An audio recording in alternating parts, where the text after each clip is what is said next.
بسم اللہ الرحمن الرحیم الحمدللہ رب العالمین والصلاة والسلام علی سید الانبیاء و اشرف المرسلین۔ معزز ناظرین، الحمدللہ آج کی اس نشست میں 29ویں پارے کے آخری ربع کی تلاوت کی گئی ہے۔ اس میں جو آج کی تلاوت میں پہلی سورت تلاوت کی گئی ناظرین، اس کو سورۃ القیامہ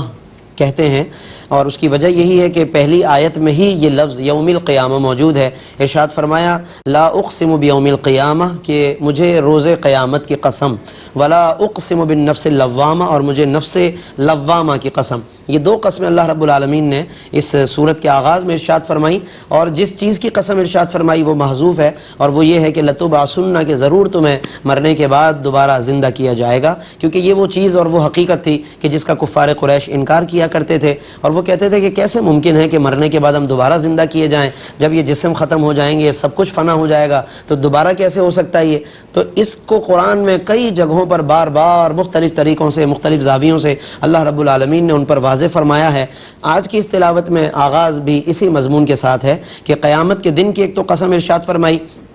اس لیے اس سورت کا نام اسی پر سورۃ القیامہ ہے، اور پھر فرمایا کہ ولا اقسم بالنفس اللوامہ، اور مجھے نفس لوامہ کی قسم کہ حشر ضرور برپا ہوگا۔ یہاں پر نفس لوامہ کی تھوڑی سی وضاحت ضروری ہے کہ نفس کی علماء نے 3 اقسام بیان فرمائی ہیں، ایک نفس امارہ ہے، اور ایک نفس لوامہ ہے، اور ایک نفس مطمئنہ ہے۔ نفس امارہ کا بھی ذکر قرآن میں موجود ہے، 13ویں پارے کے آغاز میں فرمایا، حضرت یوسف علیہ السلام کا قول ہے، ارشاد فرمایا وما ابرئ نفسی، کہ میں اپنے نفس کو پاک قرار نہیں دیتا، ان النفس لامارۃ بالسوء، کہ بے شک نفس برے کاموں پر اکساتا ہے، تو اس کو نفس امارہ کہتے ہیں۔ پھر دوسرا نفس نفس لوامہ ہے، کہ جب اسی نفس کے اندر یہ کیفیت پیدا ہو جائے کہ وہ برائی پر ملامت کرنے لگ جائے، اور برائی کے بعد یا برائی کے وقت انسان کے اندر کچھ اس برائی کی برائیاں واضح ہونے لگ جائیں، اور وہ نفس پھر اس کو روکنے کے لیے مشورہ دے، تو اس کو نفس لوامہ کہتے ہیں، اور یہاں اسی کی اللہ نے قسم ارشاد فرمائی۔ تیسرا جو نفس ہے اور جو سب سے اعلیٰ درجہ ہے وہ نفس مطمئنہ ہے، کہ اور وہ نفس ہے کہ جو نیکیوں میں جسے لطف آنے لگ جائے،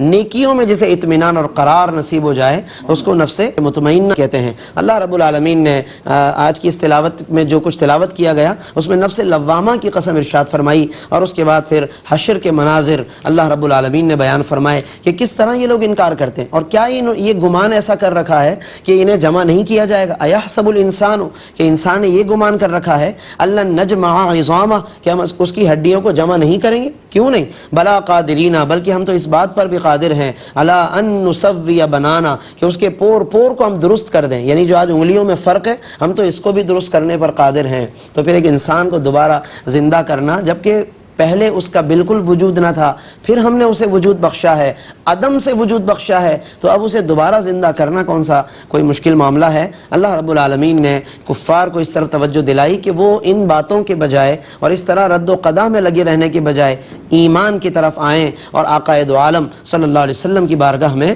حاضر ہوں۔ اس کے علاوہ پھر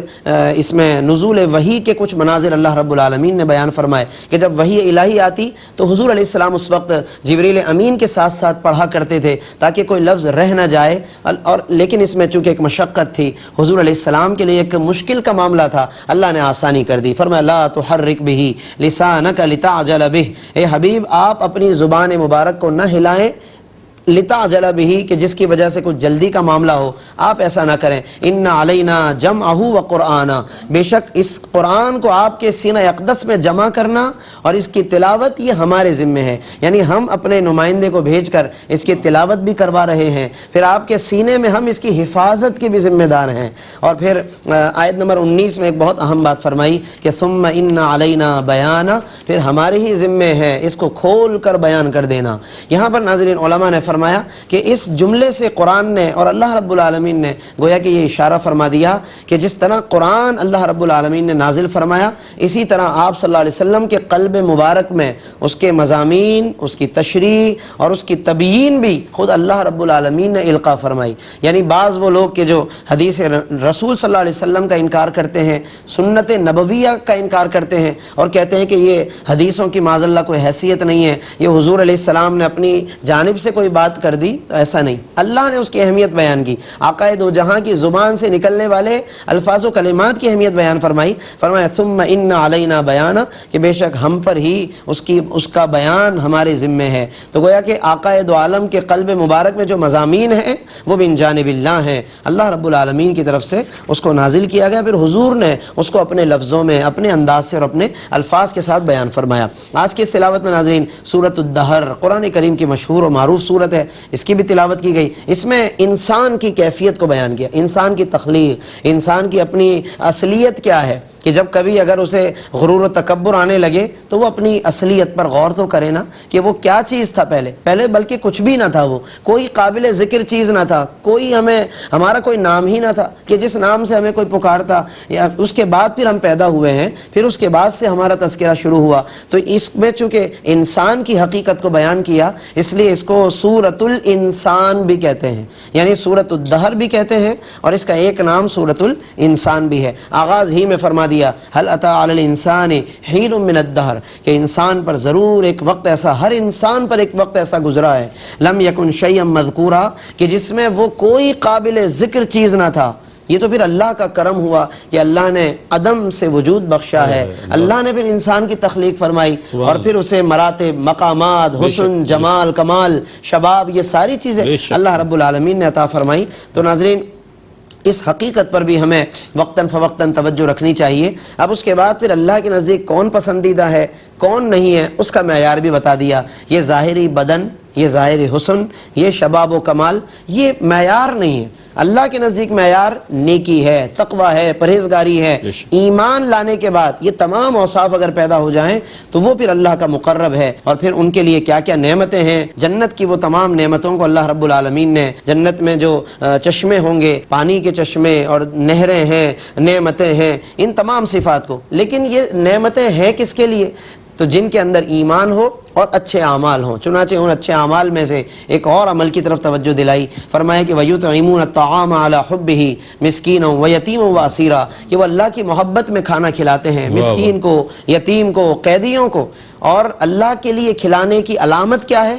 اخلاص کی نشانی کیا ہے؟ فرمایا کہ انما نطعمکم لوجہ اللہ، وہ کھلا کر کہتے ہیں کہ ہم نے تمہیں صرف اللہ کی رضا کے لیے کھلایا ہے، لا نرید منکم جزاء ولا شکورا، ہمیں تم سے نہ کوئی بدلہ چاہیے نہ شکریہ چاہیے۔ تو یہ ناظرین بہت عمدہ اخلاص کا ایک پہلو ہے کہ جس پر ہمیں توجہ رکھنی چاہیے کہ کوئی بھی عمل کریں اللہ کی رضا کے لیے کریں، وہی عمل قیامت کے دن کام آنے والا ہے، اور اصل عمل ہے ہی وہی کہ جو اللہ کی رضا کے لیے کیا جائے، کیونکہ بدلہ اور انعام بھی اللہ ہی نے دینا ہے، تو کیوں نہ پھر ہم اپنے عمل کو بھی اسی کی رضا کے لیے انجام دیں۔ باقی پھر دوبارہ سے وہ تسلسل ہے جنت کی نعمتوں کے حوالے سے، وہاں کی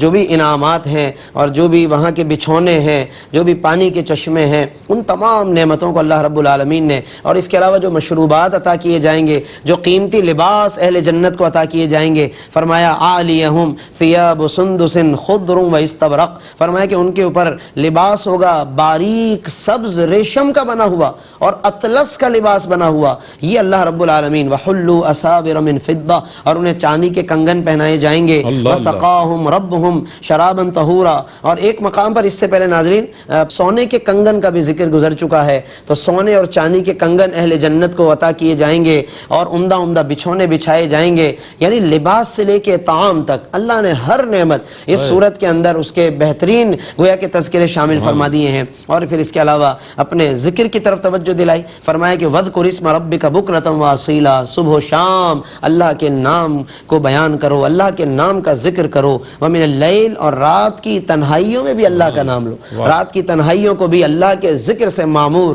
اور منور کرو، فَاسْجُدْ لَهُ وَسَبِّحْهُ لَيْلًا طَوِيلًا، اور فرمایا رات کا کافی وقت اس کی تسبیح کرو۔ تو آج ہم اپنی مصروفیات کو دیکھیں، جب سے